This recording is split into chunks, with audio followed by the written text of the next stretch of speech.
So kung po ako malalayag pa yung Manalo Plus. Ito naman tayo and yeah, it seems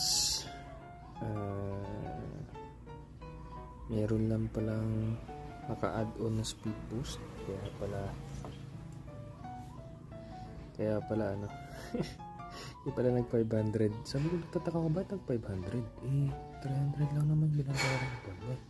Naka-speed boost pala siya, libre. Kaya napa-research ako regarding 6 GHz kasi inisip ko baka yun dun sa yung nga nag-update sila. Pero malay natin, hindi tayo sure baka nga nag-update sila.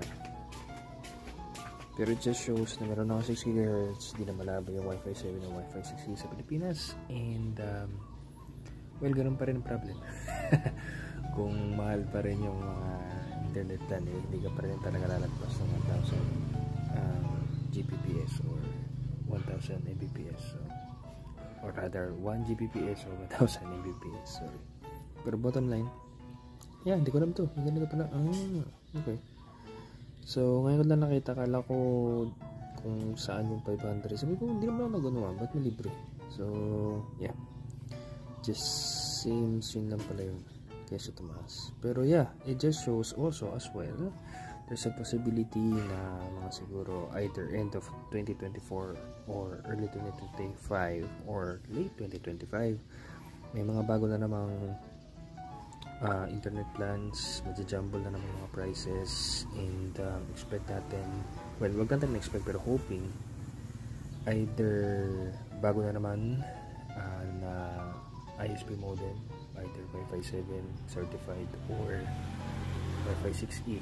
Kung lalatawan nila 6E, tatalo sila 7, better kasi wala namang masyadong difference yung Wi-Fi 6 saka Wi-Fi 6E maliban sa 6 GHz.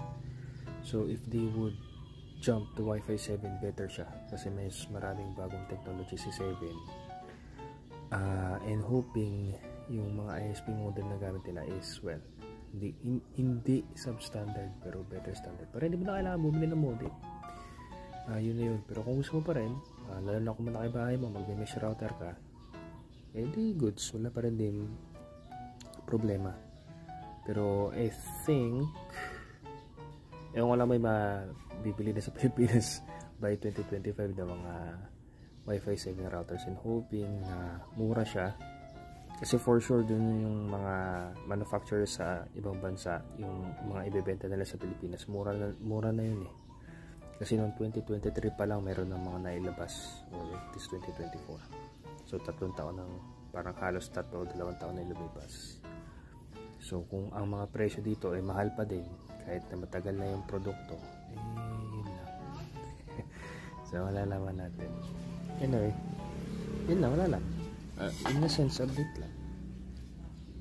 Take care.